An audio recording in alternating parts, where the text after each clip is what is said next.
Bonjour à tous et bienvenue dans cette nouvelle vidéo de Flying to Jupiter. Aujourd'hui, on va parler d'un sujet sur lequel il y a souvent beaucoup de questions et malheureusement très peu de bonnes réponses. Comment investir en bourse? Pour répondre à cette question, je vais essayer d'être le plus pragmatique possible et de ne surtout pas vous parler de méthode miracle car dans l'investissement boursier ou en crypto-monnaie, ça n'existe pas. Si vous ne savez pas comment faire pour investir votre argent et à qui le confier pour qu'il puisse fructifier au mieux, gardez en tête cela ou mieux réfléchissez bien à tout ce que vous faites avant de faire quoi que ce soit avec. Car votre argent représente vos sacrifices, votre moyen de vous protéger d'un quelconque imprévu ou encore la possibilité de profiter de la vie comme mieux vous le croyez. À cet effet, je vais vous montrer un extrait d'un documentaire sur Bernard Madoff. Je ne sais pas si vous le connaissez, mais il s'agit d'une des plus grandes légendes de Wall Street, ex-patron du Nasdaq en 1990 et aussi, bien, c'est là vous le découvrirez dans l'extrait, je ne vais pas vous en dire plus. Palm Beach, en Floride, c'est le lieu d'une caste, celle des plus riches. À Palm Beach, on est loin du monde réel et de ses turpitudes. Chacun aime acheter, rouler et vivre dans le luxe. Mais les super riches aussi ont leurs problèmes. À Palm Beach, le 11 décembre 2008 est resté gravé dans les mémoires comme l'un des pires jours de l'histoire. Le 11 décembre, tout s'est arrêté.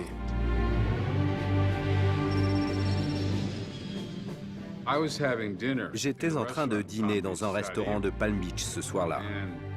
À la table d'à côté, un téléphone portable a sonné. Puis à une autre table, un autre téléphone a sonné. C'est devenu une mélodie de téléphone portable qui a duré une quinzaine de minutes. L'homme à côté de moi avait perdu 100 millions de dollars. 100 millions de dollars, oui, 100 millions envolés en un coup de fil.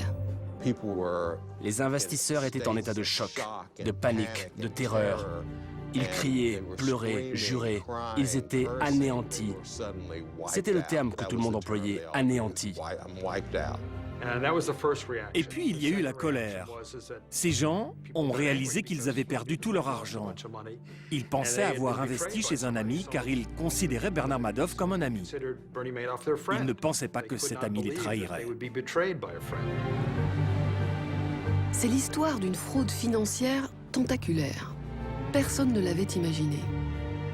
Le très discret Bernard Madoff, légende de Wall Street, dieu des marchés, a réalisé le casse du siècle.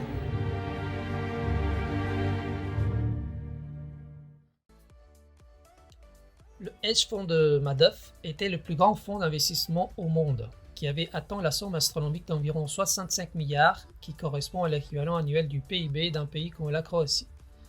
La société légale de Madoff était installée au 18e et au 19e étage du Lipstick Building du New York. Et à l'étage en dessous, au 17e, était limité à environ 12 personnes sur les 200 traders qui travaillaient pour Madoff.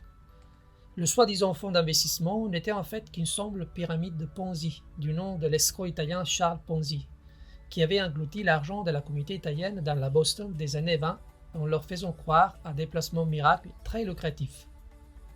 Mais comment ça fonctionne une pyramide de Ponzi?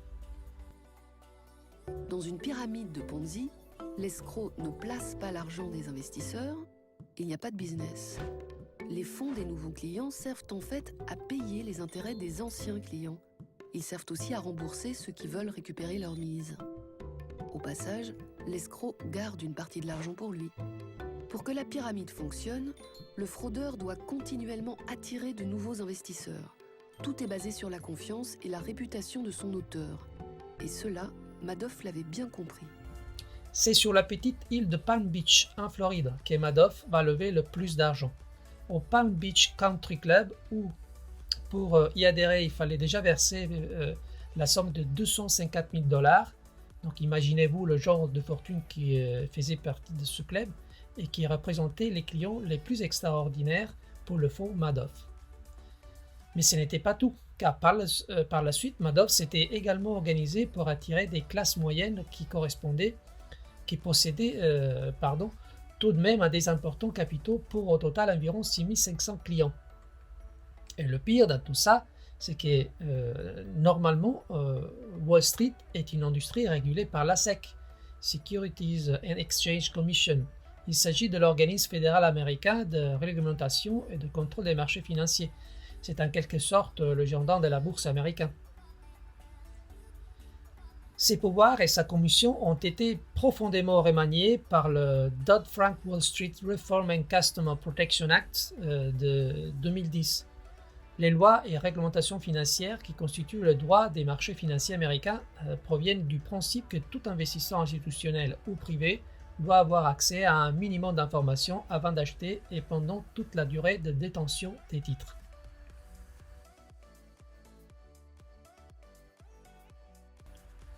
Un homme, Harry Markopoulos, spécialisé dans les délits financiers, avait alerté la SEC, mais celle-ci, visiblement, refusait tout argument soutenu par ce dernier. En 5 minutes, j'ai compris que c'était une fraude. La courbe des performances formait un angle à 45 degrés, en ligne droite. C'est impossible. Dans la finance, les rendements sont comme des montagnes russes. Or, chez Madoff, 96,4% des mois étaient positifs. Ces rendements ne ressemblaient à rien de connu dans le domaine de la finance.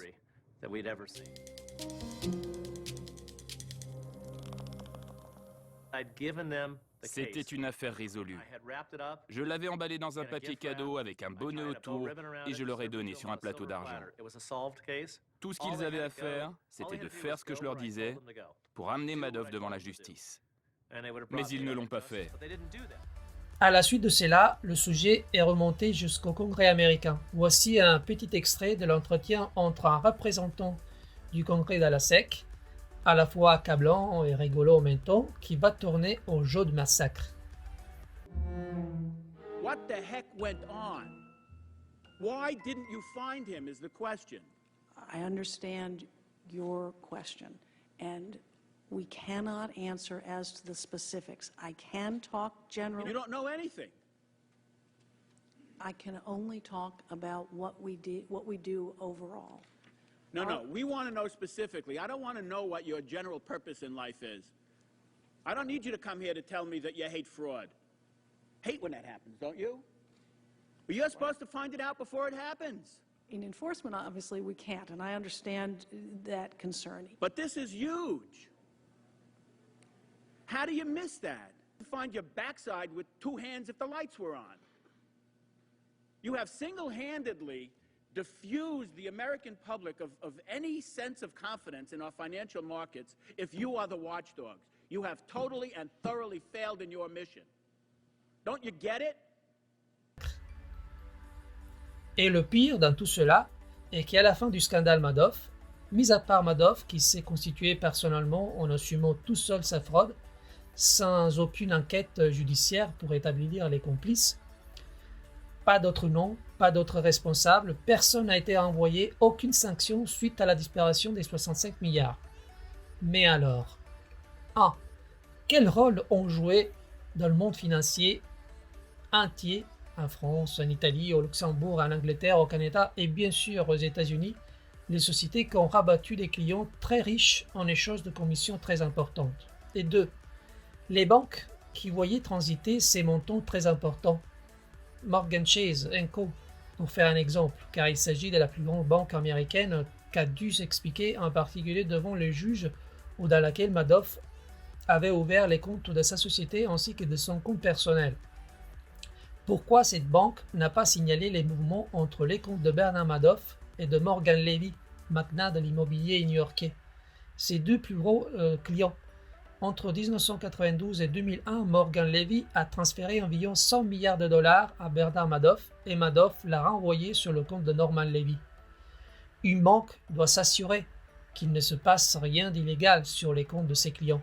Tout cela était illégal et Morgan Chase a laissé faire. Ensuite, pour échapper à l'enquête judiciaire, JP Morgan Chase a payé 2,5 milliards de dollars, bien loin des 65 milliards disparus. 65 milliards de dollars ont donc été engloutis. Pour la justice américaine, il n'y a qu'un seul et unique responsable, Bernard Madoff. Mais comment Madoff aurait pu organiser tout seul cette fraude et qui sont exactement ceux qui l'ont protégé? C'est un problème. Eh bien, si vous voulez éviter que ça recommence, oui, c'est un problème.